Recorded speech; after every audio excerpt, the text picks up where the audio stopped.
Et allez, avec un peu moins de réjouissance tout de suite. Si vous êtes en l'occurrence tombé malade ces derniers jours, vous n'êtes pas le seul et vous avez sans doute remarqué, peut-être vous avez eu du mal à trouver des médicaments. C'est normal, les pharmacies font face à d'importantes pénuries. Sud Radio vous explique. Pour en parler, j'accueille Philippe Besset, bonjour. Bonjour. Vous êtes le président de la Fédération des syndicats pharmaceutiques de France. Merci d'être avec nous ce matin sur Sud Radio.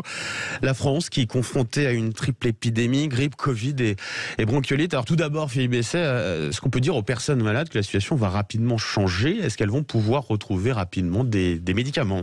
Malheureusement non. Alors, les pénuries concernent essentiellement les formes enfants, les formes pédiatriques. Oui. Et effectivement, comme vous l'avez rappelé, on est confronté à une épidémie, à des épidémies assez massives. On n'a jamais vu ça. Hein. On est à des consommations de médicaments pour les enfants qui sont pour certaines pharmacies pratiquement 2 fois plus importantes qu'une année normale. Et c'est ça qui cause en réalité la pénurie. Ça s'est jamais vu. Hein. Moi, en 30 ans d'exercice, c'est la première fois que je vois ça. Ouais. On a véritablement une grosse infectiologie au niveau mondial en fait en réalité. Et en France, ça se vérifie également.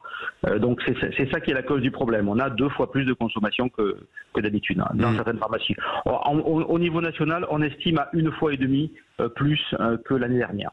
Ouais, c'est assez grave. Alors surtout sur les enfants, vous l'avez dit, c'est vraiment principalement la question des épidémies qu'on a en ce moment qui jouent. Oui, en fait, il y a donc ça c'est le principal problème, hein, c'est que il y a énormément de malades.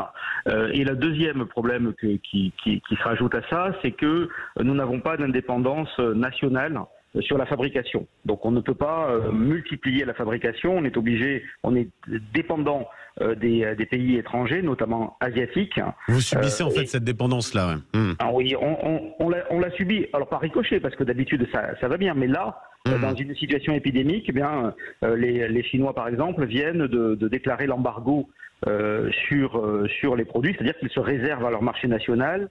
On connaît la situation en plus de la Chine en ce moment avec cette explosion de cas de Covid, la situation sanitaire qui est très compliquée effectivement en Chine. Oui, mais ça va faire un effet domino au niveau mondial parce que c'est eux qui sont les principaux fabricants. S'ils se réservent les médicaments pour leur marché et que nous n'avons pas de capacité de production, nous allons avoir une situation qui va s'aggraver au mois de février au lieu de se résoudre en réalité.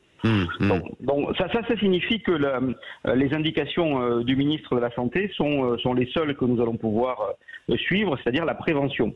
Il faut éviter de tomber malade. Hein. C'est la seule voie en fait. Hein. Donc il faut vraiment vérifier à ne pas surtout pour les enfants, à ne pas être en contact avec d'autres enfants malades. C'est compliqué, je sais, hein, mais ce sont des règles qu'il va falloir appliquer parce que il faut qu'on arrive à sortir de ces épidémies et à revenir à une situation normale.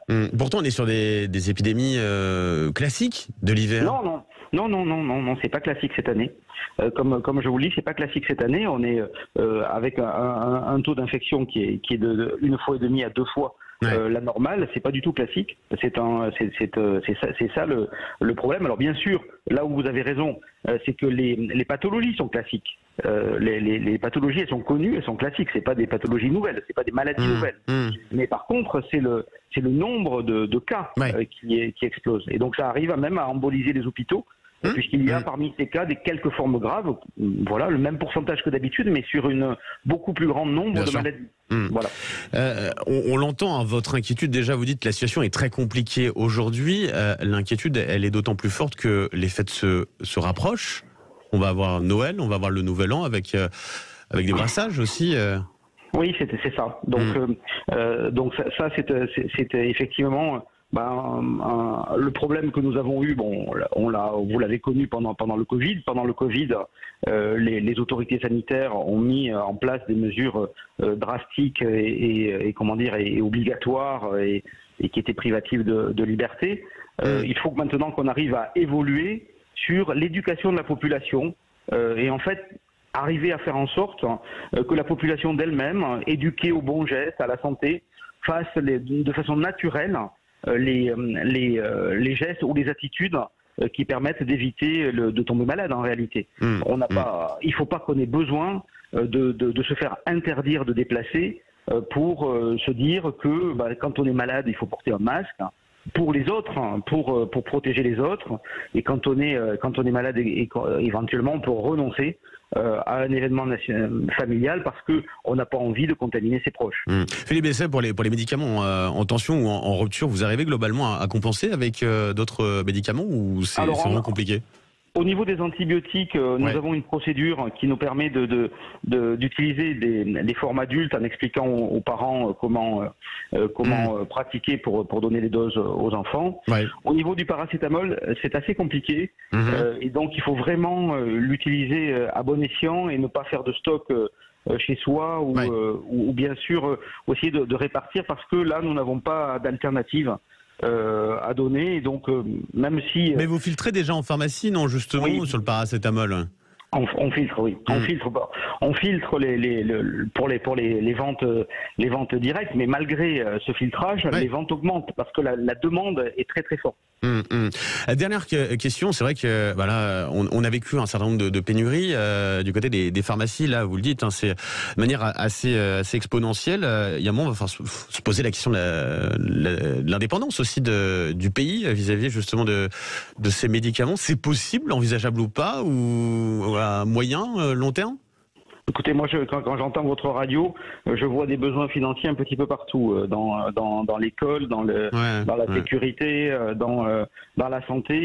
Donc, évidemment, oui, et c'est nécessaire. Moi, je plaide pour dire que la santé, c'est quelque chose quand même d'indispensable. Nous allons avoir enfin une usine de paracétamol relocalisée, mais elle sera entre le temps de le décider, le temps de la construire et le temps qu'elle produise. Nous aurons enfin le premier paracétamol français qui sera disponible, produit à Isère en 2025. Donc vous voyez, c'est pour les autres usines. Moi, je pense qu'il faut qu'on relocalise effectivement.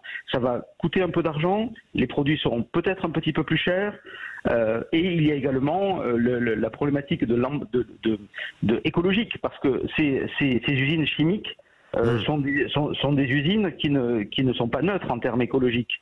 Et donc autant tout le monde a envie d'avoir les usines chimiques sur le sol national, autant personne ne les veut à côté de chez soi. Et donc ça c'est aussi une problématique qui à mon avis il nous faut affronter. Mais nous avons besoin d'Europe sur ce sujet. Nous avons besoin vraiment que nos gouvernants se mettent à la table et décident de retrouver la souveraineté. Un dernier mot, c'est important aussi sur les prix des médicaments, parce qu'on voit là nos amis allemands qui ont décidé d'acheter plus cher les produits. Donc ça veut dire que comme les Chinois vont en vendre moins, ils vont les vendre plus offrant. Bien sûr. Et on peut pas faire de guerre commerciale sur ces produits. Il faut qu'on ait un prix européen. C'est pas possible autrement. Philippe Besset, en tout cas, un grand merci d'avoir été avec nous ce matin sur Sud Radio, président de la Fédération des syndicats pharmaceutiques de France. Bonne journée à vous et bonne fête. Merci, bonne journée, bonne fête. Merci. 7h58 sur Sud Radio. On a un petit peu de retard, mais on se dépêche dans un instant. Oui, un peu beaucoup, me dit même John, notre réalisateur. On se dépêche dans un instant. Les infos, Éric Nolot est là, on le retrouvera aussi dans un instant. Et puis notre invité politique Aurélien Saint-Toul, député La France Insoumise des Hauts-de-Seine. À tout de suite sur Sud Radio.